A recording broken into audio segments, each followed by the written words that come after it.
Hey, τι λέει, που χάθηκατε? Που λέτε... Τα τελευταία 2 χρόνια περίπου έχω χάσει την επικαιρότητα των άνιμε. Αν θα έβλεπα κάτι, θα ήταν κάτι classic που δεν έχω ξαναδεί. Π.χ. σε αυτά τα 2 χρόνια είδα το Gurren Lagann, το GTO, το Slam Dunk, ή θα έβλεπα ongoing anime όπως το One Piece και το Demon Slayer.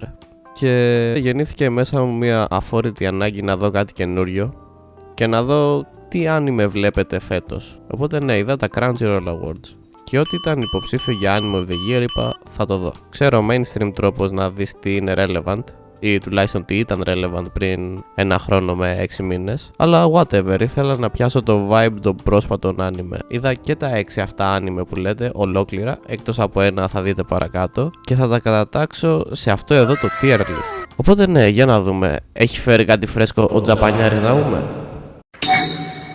Το Dan Dan Dan είναι η ιστορία του Όκαρουν και της Μόμο. 2 μαθητές λυκείου οι οποίοι κορυδεύουν ένας τον άλλον για τα ψεκασμένα πιστεύω τους. Ο ένας πιστεύει στους εξωγήινους και η άλλη πιστεύει στα φαντάσματα. Τελικά όμως ανακαλύπτουν ότι δεν είναι καθόλου ψεκασμένοι και ότι και τα δύο υπάρχουν. Έχω ανάμειχτα συναισθήματα για αυτή τη σειρά. Αρχικά το animation είναι εξαιρετικό, αλλά οι χαρακτήρες με άφησαν παγερά διάφορο. Δεν ξέρω, ίσως η αγορίστικη φύση του 10χρονου που κρύβω ακόμα μέσα μου να μη μου επιτρέπει να απολαύσω το ρομάτζο της όλης φάσης. Δεν ξέρω. Παρ' όλα αυτά, το γεγονός ότι έχουμε ένα battle shonen με πρωταγωνιστικό ντουο, στο οποίο υπάρχει και ένα romance ανάμεσά τους, το κάνει αρκετά φρέσκο σαν ιδέα. Ειδικά τα πρώτα επεισόδια με καρακέρδισαν. Ωστόσο θεωρώ πως μετά τη μάχη με την Turbo Granny υπήρξε μια απόδομη κοιλιά σε όλα, και στο animation, αλλά και στην πλοκή.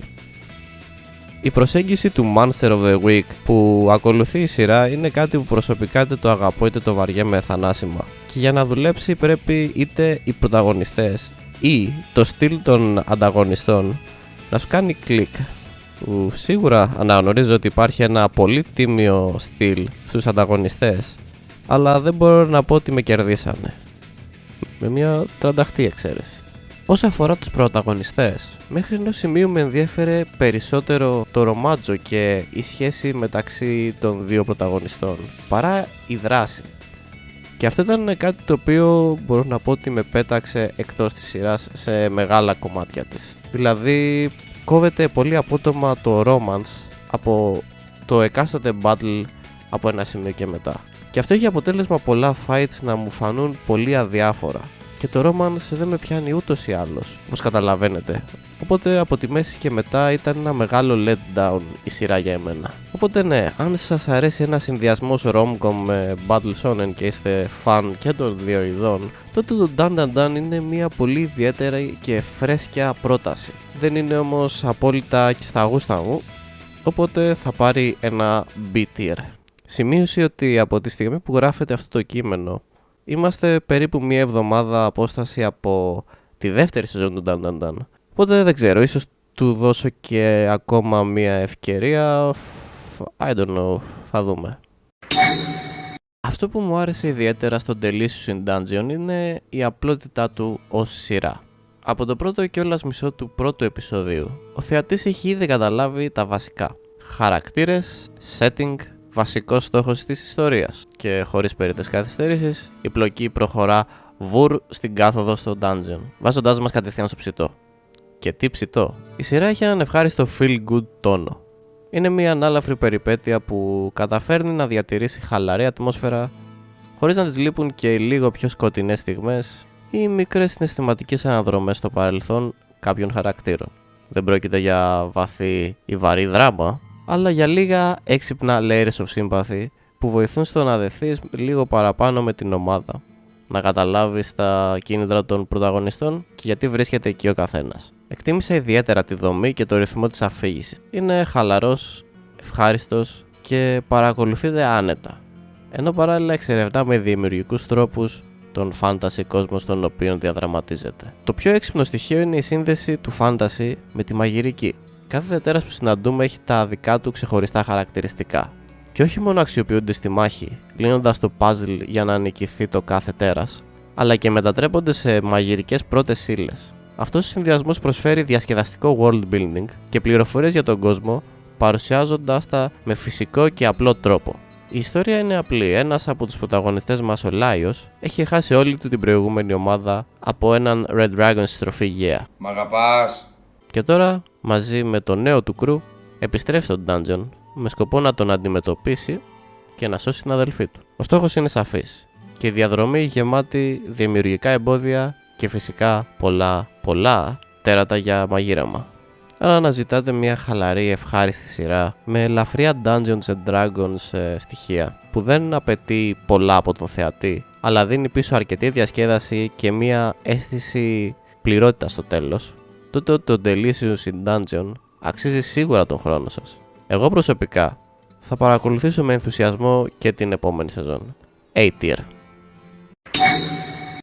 Το Frieren Beyond the Journey's End πρόκειται για μια σειρά fantasy, όπως και το Delicious in Dungeon, αλλά με έναν πιο σοβαρό τόνο. Αντί για ένα γρήγορο dungeon crawl, εδώ έχουμε μια πιο στοχαστική και συναισθηματικά φορτισμένη εμπειρία, με κεντρικό θέμα τη μακροβιότητα, τη μοναξιά, την κατανόηση της ανθρώπινης φύσης και την αξία της συντροφικότητας, μέσα από τα μάτια μιας πολυαιωνόβιας elf της Frieren. Μια elf η οποία έχει ζήσει αμέτρητα χρόνια, σίγουρα από τους κλασικούς άνιμε χαρακτήρες που εξωτερικά μοιάζουν 12 χρονών αλλά φέρουν αιώνες εμπειρίας. Στην ουσία είναι κάτι σαν μια kawaii έκδοση της Galadriel, σοφή, πανίσχυρη και ενιγματική, αλλά με πιο ανθρώπινη παρουσία. Είναι ίσως η πιο δυνατή μάγισσα στο σύμπαν της σειράς, σχεδόν σε One Punch Man επίπεδα. Και εδώ πιθανόν κάποιος να σκεφτεί, μα αυτή είναι ξεκάθαρα μια Mary Sue πρωταγωνίστια, cringe. Κι όμως, δεν είναι. Η δύναμη και η σοφία της Frieren είναι απολύτως δικαιολογημένες και κερδισμένες. Η σειρά φροντίζει να τα χτίζει σταδιακά, κυρίως μέσα από πολύ όμορφα και καλοδουλεμένα flashbacks, είτε από παλιούς της μέντορες, είτε από τις εμπειρίες της με το παλιό της guild. Έτσι, αντί να φέρεται υπερβολική, κάθε στιγμή δύναμης ή σοφίας έχει ένα συναισθηματικό βάθος και βάρος. Η ιστορία ξεκινάει όταν έχει ολοκληρωθεί το τυπικό fantasy quest. Η Frieren και το παλιό της guild έχουν νικήσει τον Demon King και σώσαν τον κόσμο χοντρικά. Όμως, τα χρόνια περνάνε, οι παλιοί της σύντροφοι πεθαίνουν ή γερνάνε, ενώ η ίδια παραμένει σχεδόν αμετάβλητη. Πάντα νέα, πάντα αποστασιοποιημένη.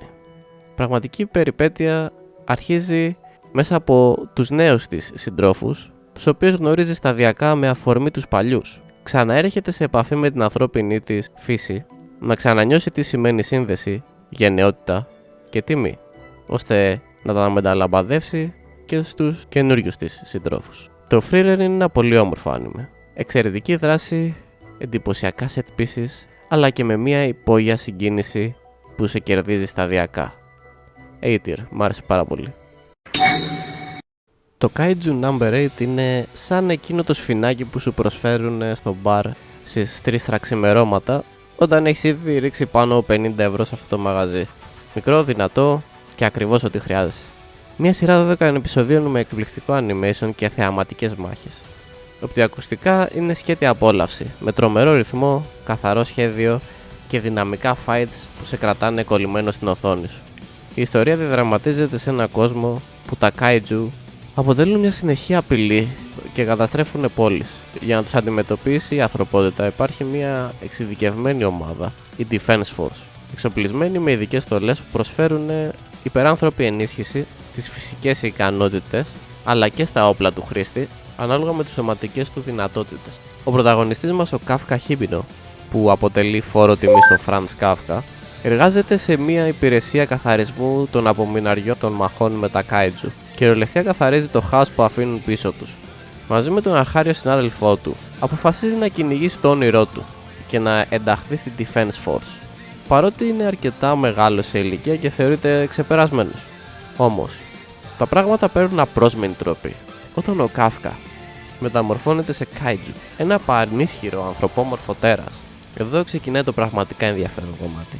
Η εξερεύνηση της ταυτότητας, του κοινωνικού στίγματος, αλλά και της προσπάθειας να κρατήσει την ανθρωπιά του σε έναν κόσμο που βλέπει τα kaiju μόνο σαν εχθρούς.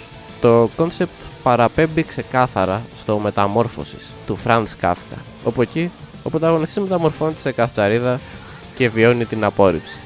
Μόνο που εδώ, αντί για υπαρξιακή κατάθλιψη, έχουμε μια πιο wholesome και battle heavy προσέγγιση του ίδιου θέματος, χωρίς όμως να χάνει και πολύ την ουσία του. Παρά τον περιορισμένο χρόνο, οι χαρακτήρες της σειράς καταφέρουν να ξεχωρίσουν, είτε μέσω των character design τους, είτε μέσω λίγων αλλά ουσιαστικών στιγμών, που τους δίνουν βάθος και προσωπικότητα. Δεν υπάρχει μεγάλο focus στο στρατηγικό κομμάτι των μαχών. Το βάρος πέφτει περισσότερο στην ενέργεια, στην ένταση, στο στιλιζάρισμα και στην οπτική απόλαυση. Και σε αυτό το επίπεδο η σειρά πετυχαίνει διάνα. Σε σύνολο, το Kaiju No. 8 είναι ένα φανταστικό σφινάκι άνιμε. Σύντομο, γεμάτο δράση, εύκολο στην παρακολούθηση και απίστευτα διασκεδαστικό.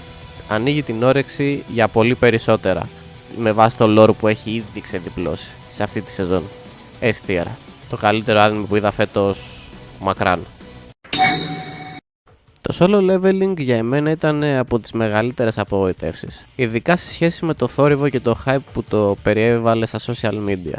Ειλικρινά μου φάνηκε αδιανόητο το πως κατάφερε να κερδίσει τον τίτλο του Anime of the Year, όταν ως σύνολο δεν κατάφερε να μ' αγγίξει ούτε σε επίπεδο ιστορίας ούτε σε επίπεδο εμπειρίας. Η σειρά διαδραματίζεται σε έναν κόσμο που ανοίγουν portals που οδηγούν σε κάποια dungeons, γεμάτα με τέρατα και πολύτιμους κρίσταλους. Ένας θεσμός που φαίνεται να παίζει μεγάλο ρόλο στην οικονομία και στην καθημερινότητα του κόσμου. Οι Hunters είναι άτομα με υπερφυσικές δυνάμεις που λειτουργούν σαν MMO χαρακτήρες με ranks από το E έως το S. Καλή ώρα. Και αναλαμβάνουν αποστολές στα dungeons, ανάλογα με το ranking τους. Ο πρωταγωνιστής μας, ο Sun Ji-ho, είναι ένας πολύ αδύναμος hunter, σχεδόν στο κατώτατο επίπεδο, ο οποίος κυνηγάει επεγνωσμένα λεφτά, για να μπορεί να κρατήσει ζωντανή τη μητέρα του η οποία βρίσκεται σε κόμμα. Σε μια αποστολή με άλλους χαμηλόβαθμους συναδέλφους του, η ομάδα παγιδεύεται σε ένα ναό με μαγικούς πέτρινους γίγαντες, όπου σχεδόν όλοι πεθαίνουν. Ο Jin-ho θυσιάζεται για να τους δώσει χρόνο να ξεφύγουν, και την τελευταία στιγμή, ενώ ετοιμάζεται να πεθάνει, σώζεται από ένα μυστηριώδες σύστημα. Και αυτό το σύστημα είναι το βασικό μου πρόβλημα με όλη τη σειρά. Πρόκειται για έναν απομηχανής θεό που δίνει κυριολεκτικά video game powers, θα έλεγα, στο Jin-ho, grinding, ειδικές αποστολές, teleports, farming zones, level ups που δεν έχουν πρόσβαση κανένας άλλος στη σειρά. Δηλαδή ένα τεράστιο plot armor που του προσφέρει συνεχώς αβαντάζ απέναντι στους άλλους. Από ένα σημείο και μετά ήξερα ήδη τι θα γίνει σε κάθε μάχη. Θα δυσκολευτεί λίγο στην καλύτερη και ύστερα θα κάνει level up την κατάλληλη στιγμή για να κερδίσει. Καμία αγωνία, κανένα πραγματικό ρίσκο. Ακόμα χειρότερα είναι ότι όλη η σειρά περιστρέφεται γύρω από τον Jin-ho. Οι υπόλοιποι χαρακτήρες είναι κυριολεκτικά διακοσμητικοί με τη χειρότερη έννοια. Είτε υπάρχουν για να σωθούν από εκείνον, είτε για να αποτελέσουν κάποιο είδους εμπόδιο, χωρίς να νιώσει ποτέ την πραγματική σύνδεση ή ενδιαφέρον για αυτούς. Ο κόσμος του solo leveling νιώθει επίπεδος, σχεδόν σαν κακής ποιότητας wrestling promotion που όλοι οι υπόλοιποι χαρακτήρες τζομπάρουν τον κόλο τους ώστε να φανεί cool ο πρωταγωνιστής. Βέβαια, για να είμαι δίκαιος, αν αυτό που αναζητάει κάποιος από τα anime που βλέπει είναι καλοδουλεμένες μάχες και καταιγιστικό power fantasy, τότε το solo leveling ίσως να τον ικανοποιήσει. Το animation είναι σε κάθε περίπτωση πολύ δυνατό και υπάρχουν κάποιες σκηνές που προσφέρουν καθαρή απόλαυση. Ενώ το κλασικό shonen μήνυμα του να σπάς τα όρια σου και να μην τα παρατάς ποτέ υπάρχει και εδώ. Αν και θεωρώ ότι έχει εκτελεστεί πολύ καλύτερα σε πάρα πολλά άλλα anime. Το πρόβλημά μου όμως είναι ότι μόνο με εντυπωσιακές μάχες δεν μπορείς να πας και πολύ μακριά. Θα προτιμούσα έναν κόσμο που να σε ταξιδέψει, έναν κόσμο που οι χαρακτήρες θα σε νοιάζουν και ένα αφήγημα που δεν βασίζεται κυριολεκτικά σε cheat codes από το GTA. Δυστυχώς το solo leveling δεν μου προσφέρε το escapism που αναζητώ σε ένα anime. Μου έδινε την αίσθηση ενός χάρτινου κόσμου παρά ενός ολοκληρωμένου κόσμου. Θα ξεκαθαρίσω από την αρχή ότι είδα μόνο την πρώτη σεζόν του Apothecary Diaries στο Netflix. Όχι επειδή δεν μπορούσα να δω τη δεύτερη σεζόν σε άλλα πάντα νόμιμα μέσα. Απλώς η σειρά γενικά δεν ήταν για μένα. Παρ' όλα αυτά μπορώ να αναγνωρίσω κάποια αντικειμενικά δυνατά της σημεία και μέχρι ενός βαθμού την εκτίμησα. Η ιστορία διαδραματίζεται στη φεουδαρχική Κίνα και η πρωταγωνίστρια μας είναι η Μάμα, μια φτωχή κοπέλα με τρέλα για τα βότανα / δηλητήρια, η οποία βοηθάει τον πατέρα της δουλεύοντας ως αποθηκάριος σε κάποιο είδους παλιό πορνείο. Ναι. Όλα όμως αλλάζουν όταν απάγαγεται από δουλέμπορους και πουλιέται στην αυτοκρατορική αυλή ως υπηρέτρια. Αρχικά προσπαθεί να περάσει απαρατήρητη, όμως η ευφυΐα της και οι γνώσεις της την οδηγούν γρήγορα σε άνοδο μέσα στην αυλή. Όταν λύνει ένα σημαντικό μυστήριο που αφορά τον θάνατο αρκετών αυτοκρατορικών βρεφών. Έτσι αρχίζει μια διαδρομή γεμάτη γρίφους, φαρμακευτικά ενίγματα και πολιτικές ίντρικες. Η σειρά βασίζεται κυρίως στο μυστήριο. Κάθε επεισόδιο ή μικρό arc αφορά κάποιο περιστατικό που η Μάο καλείται να εξιχνιάσει. Συνήθως με τη βοήθεια των γνώσεών της στη βοτανολογία και τα δηλητήρια. Παράλληλα υπάρχει μια ρομαντική ένταση ανάμεσα στη Μάμα και τον Τζίνσι, έναν μυστηριώδη υψηλά ιστάμενο της αυλής, που τη βοηθά, τη δοκιμάζει και της δίνει συχνά περίεργα φάρμακα ή βότανα ως ανταμοιβή. Τώρα για μένα προσωπικά η εμπειρία ήταν πολύ δύσκολη. Δεν ταιριάζει στο γούστο μου το setting, ούτε το ιστορικό αυτοκρατορικό σκηνικό.